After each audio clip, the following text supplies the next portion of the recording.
Keep in mind that they make these drums in a PTO version, which would have gears here instead of just a reluctor wheel. If we look at the late, there's no snap ring groove in this drum. When we look at the early one, we can see there's a snap ring groove.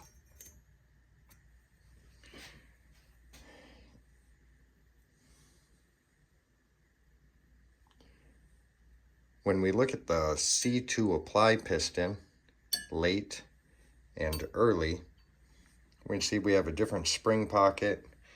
The early one used a balance piston.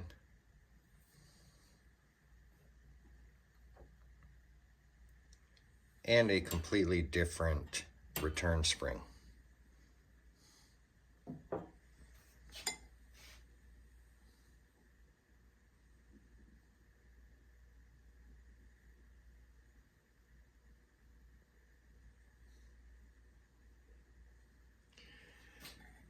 When we look at the C2 piston retainer, we can tell that these are of a different design as well.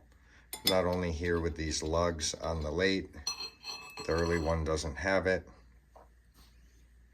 And the C2 pistons are different, requiring different return springs. Also, different balance pistons.